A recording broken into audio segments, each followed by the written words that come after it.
Everyone, मैं हूं प्रीति सिंह। आप सभी का स्वागत है एक बार फिर आपके अपने यूट्यूब चैनल लेट्स एजुकेट पर। फ्रेंड्स, हिंदी के प्रहार में मोस्ट इम्पॉर्टेंट क्वेश्चन देखेंगे फ्रेंड्स, जो UP TET super TET exam के लिए आप सभी को हेल्पफुल रहने वाले हैं। ठीक है, सभी चैप्टर से जुड़ा क्वेश्चन रहेगा। फर्स्ट क्वेश्चन से शुरू करते हैं फ्रेंड्स। आज का हमारा हिंदी प्रहार देखिए, भारतीय आर्य भाषा परिवार की भाषाओं का मूल स्रोत कौन सी भाषा है? तो भारतीय आर्य भाषा परिवार की भाषाओं का मूल स्रोत कौन सी भाषा है फ्रेंड्स? बताइए। हिंदी है, वैदिक संस्कृति है, मराठी है कि लौकिक सांस्कृतिक है? तो भारतीय आर्य भाषा परिवार की भाषाओं का मूल स्रोत कौन सी भाषा है? तो वैदिक संस्कृत भाषा है। इसका बी ऑप्शन सही है। नेक्स्ट क्वेश्चन है दूसरे नंबर का। तमिल, तेलुगु, कन्नड़ और मलयालम भाषाएं किस भाषा परिवार से संबंध है? तो फ्रेंड्स, तमिल, तेलुगु, कन्नड़ और मलयालम भाषाएं किस परिवार की भाषा है? भारतीय आर्य भाषा परिवार की है, भारत यूरोप भाषा परिवार की, द्रविड़ परिवार की भाषा है कि आधुनिक भारतीय आर्य भाषा परिवार की? तो कौन सा ऑप्शन सही है फ्रेंड्स? तमिल, तेलुगु, कन्नड़ और मलयालम भाषाएं किस भाषा परिवार से संबंधित है? तो द्रविड़ भाषा परिवार से संबंधित है। इसका सी ऑप्शन सही है इस क्वेश्चन का।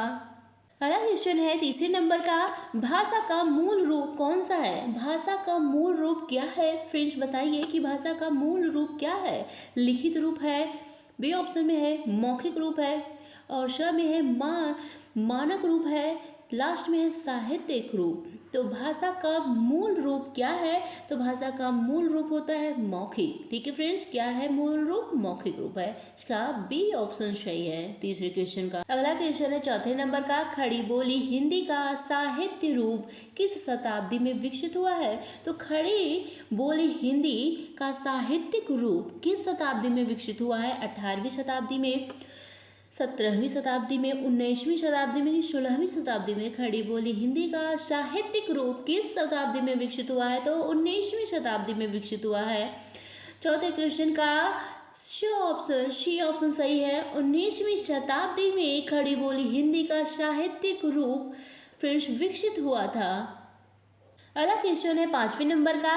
हिंदी को भारतीय संविधान में संघ की राजभाषा के रूप में कब मान्यता मिली?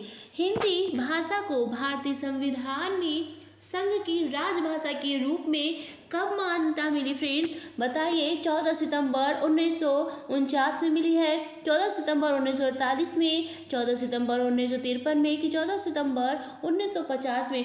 तो हिंदी को भारतीय संविधान में संघ की राजभाषा के रूप में मान्यता 14 सितंबर 1949 को मिली है। इस क्वेश्चन का पहला ऑप्शन सही है फ्रेंड्स। पांचवें क्वेश्चन का पहला ऑप्शन सही है। नेक्स्ट क्वेश्चन, अगला क्वेश्चन है 6वें नंबर का। आचार्य महावीर प्रसाद द्विवेदी ने किस पत्रिका के माध्यम से खड़ी बोली हिंदी को परिष्कृत और परिमार्जित करने में महत्वपूर्ण भूमिका निभाई है? तो फ्रेंड्स, आचार्य महावीर प्रसाद द्विवेदी ने किस पत्रिका के माध्यम से खड़ी बोली हिंदी को परिष्कृत और परिमार्जित करने की महत्वपूर्ण भूमिका निभाई है? चांद में, सुधा पत्रिका में, सरस्वती पत्रिका, प्रताप? तो सरस्वती पत्रिका के द्वारा महावीर प्रसाद द्विवेदी ने खड़ी बोली हिंदी को परिष्कृत और परिमार्जित किया है। इसका सी ऑप्शन सही है। अगला क्वेश्चन है 7वें नंबर का। भारत की खड़ी बोली हिंदी दक्षिण में किस रूप में विकसित हुई है? तो फ्रेंड्स, द्रविड़ हिंदी में कि दक्कनी हिंदी में, दक्कनी उर्दू में, परिनिष्कृत हिंदी में? तो भारत की खड़ी बोली हिंदी दक्षिण में किस रूप में विकसित हुई है? तो दक्कनी हिंदी में विकसित हुई है। इसका बी ऑप्शन सही है। अगला क्वेश्चन है फ्रेंड्स 8वें नंबर का। मध्यकाल में राजकाज की भाषा के रूप में किस भाषा को मान्यता मिली थी? तो फ्रेंड्स, प्रेजेंट टाइम की नहीं पूछ रहे हैं, मध्यकाल की। तो मध्यकाल में राजकाज की भाषा के रूप में किस भाषा को मान्यता मिली थी? हिंदी को मिली थी कि उर्दू को, फारसी को कि अरबी भाषा को? तो फ्रेंड्स, मध्यकाल में राजकाज की भाषा के रूप में मान्यता मिली थी फारसी भाषा को। इसका 8वें क्वेश्चन का सी ऑप्शन सही फ्रेंड्स, फारसी भाषा को मिली थी मान्यता।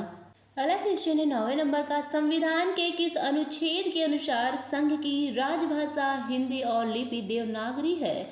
तो संविधान के किस अनुच्छेद में बताया गया है फ्रेंड्स कि संघ की राजभाषा हिंदी और लिपि देवनागरी है? अनुच्छेद 343 में, अनुच्छेद 346 में बताया गया है, अनुच्छेद 344 में, कि अनुच्छेद 342 में लिखा गया है? तो संविधान के किस अनुच्छेद में लिखा गया है कि संघ की राजभाषा हिंदी और लिपि देवनागरी है? तो अनुच्छेद 343 में लिखा गया है फ्रेंड्स। इसका ए ऑप्शन सही है 9वें क्वेश्चन का। अगला क्वेश्चन है 10वें नंबर का, ब्रजभाषा और अवधी किस काल की काव्य भाषाएं थी? तो ब्रजभाषा और अवधी किस काल की काव्य भाषाएं थी फ्रेंड्स? प्राचीन काल की थी, मध्यकाल की, आधुनिक काल की, कि वैदिक काल की? तो यह फ्रेंड्स ब्रजभाषा और अवधी यह मध्यकाल की काव्य भाषाएं थी। किस काल की? मध्यकाल की। तो इसका बी ऑप्शन सही है। अगला क्वेश्चन है फ्रेंड्स 11वें नंबर का, कि हिंदी की बोलियों को कितने वर्गों में रखा जाता है? हिंदी की बोलियों को कितने वर्गों में रखा जाता है? 3 वर्गों में, 4 वर्गों में, सी ऑप्शन में 5 वर्गों में, लास्ट ऑप्शन में है 8 वर्गों में। तो हिंदी की बोलियों को 5 वर्गों में रखा जाता है। कितने वर्गों में? 5 वर्गों में। और फिर से वो पांचों बोलियां कौन कौन सी हैं? पांचों वर्ग कौन कौन से हैं हिंदी के फ्रेंड्स? पश्चिमी हिंदी, ठीक है, लिख देते हैं फ्रेंड्स, पश्चिमी हिंदी, ठीक है फ्रेंड्स, पश्चिमी हिंदी। दूसरा है पूर्वी हिंदी, ठीक है। तीसरा है राजस्थानी हिंदी। और चौथा है पहाड़ी, ठीक है, पहाड़ी हिंदी। और पांचवा है बिहारी हिंदी। पांचवा क्या है फ्रेंड्स? बिहारी हिंदी, ठीक है। ये 5 वर्गों में बांटा गया है हिंदी की बोलियों को, ठीक है फ्रेंड्स। पश्चिमी, पहला क्या है? पश्चिमी हिंदी, दूसरा पूर्वी हिंदी, तीसरा राजस्थानी हिंदी, और चौथा पहाड़ी हिंदी, पांचवा बिहारी, ठीक है। ये हो गई पांचों फ्रेंड्स। इसका सी ऑप्शन सही है। नेक्स्ट क्वेश्चन देखते हैं। अगला क्वेश्चन है 12वें नंबर का, बुंदेली और कन्नौजी बोली हिंदी के किस उपभाषा वर्ग की बोलियां हैं? तो बुंदेली और कन्नौजी ये बोली दोनों फ्रेंड्स उपभाषा वर्ग की बोलियां हैं। किस उपभाषा वर्ग की बोलियां है? पूर्वी हिंदी की है, पश्चिमी हिंदी की है, राजस्थानी की है, ये पहाड़ी की है? तो यह फ्रेंड्स बुंदेली और कन्नौजी जो बोली है फ्रेंड्स वह हिंदी के किस उपभाषा वर्ग की बोलियां हैं? तो पश्चिमी हिंदी की है। सब बी ऑप्शन सही है फ्रेंड्स। अगला क्वेश्चन है 13वें नंबर का, आधुनिक भारतीय आर्य भाषाओं का विकास किससे हुआ है? आधुनिक भारतीय आर्य भाषाओं का विकास किससे हुआ है? संस्कृत से हुआ है कि हिंदी से हुआ है? सी ऑप्शन में अपभ्रंश से, लास्ट ऑप्शन में है पाली और प्राकृत से। तो आधुनिक भारतीय आर्य भाषाओं का विकास किससे हुआ है? अपभ्रंश से हुआ है। 13वें क्वेश्चन का सी ऑप्शन सही है, अपभ्रंश से। अगला क्वेश्चन है 14वां, भोजपुरी मूलतः किस प्रदेश की बोली है? भोजपुरी फ्रेंड्स मूलतः किस प्रदेश में बोली जाती है और किस प्रदेश की बोली है? तो फ्रेंड्स ये राजस्थान की है भोजपुरी बोली, कि बिहार की है, मध्य प्रदेश की है, कि उत्तर प्रदेश की? तो ये फ्रेंड्स मुख्यतः किस प्रदेश की बोली है? बिहार की है, ठीक है, बिहार राज्य की है फ्रेंड्स मूलतः भोजपुरी बोली। इसका बी ऑप्शन सही है। अगला क्वेश्चन है 15वां, मानक हिंदी का विकास किस बोली से हुआ है? मानक हिंदी का विकास किस बोली से हुआ है? तो खड़ी बोली हिंदी से हुआ। किससे हुआ है? खड़ी बोली हिंदी से हुआ है मानक हिंदी का विकास फ्रेंड्स। इसका ए ऑप्शन सही है। अगला क्वेश्चन है 16वें नंबर का, फ्रेंड्स भाषा के संदर्भ में अशुद्ध तथ्य कौन सा है? बताइए फ्रेंड्स कि भाषा के संदर्भ में चारों ऑप्शन में कौन सा गलत ऑप्शन है? सही है फ्रेंड्स, गलत ऑप्शन को चुनना है। देखिए फर्स्ट ऑप्शन में है भाषा अर्जित संपत्ति है। क्या है? भाषा अर्जित संपत्ति है। नेक्स्ट में है भाषा सामाजिक वस्तु नहीं है। ठीक है फ्रेंड्स, क्या दिया है? भाषा सामाजिक वस्तु नहीं है। सी ऑप्शन में है भाषा परिवर्तनशील है। तो फ्रेंड्स डी ऑप्शन में है भाषा अनुकरण द्वारा अर्जित की जाती है। तो सही बात है फ्रेंड्स कि भाषा अनुकरण द्वारा सीखी जाती है। तो इस क्वेश्चन के अनुसार कौन सा ऑप्शन गलत है कि भाषा के संदर्भ में कौन सा अशुद्ध है? तो भाषा सामाजिक वस्तु नहीं है फ्रेंड्स, यही गलत है। ठीक है, बी ऑप्शन। अगला क्वेश्चन है 17वां फ्रेंड्स कि लिपि के विकास क्रम में पहली लिपि कौन सी है।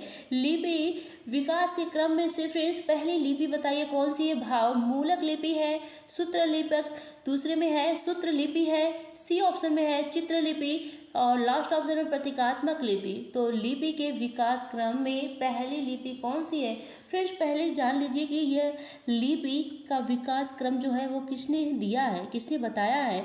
तो लिपि विकास क्रम को फ्रेंड्स डॉक्टर किसने, डॉक्टर अनंत चौधरी ने, ठीक है, अनंत चौधरी ने लिपि के फ्रेंड्स 4 अवस्थाएं बताई हैं। कितनी अवस्थाएं बताई हैं, 4, ठीक है,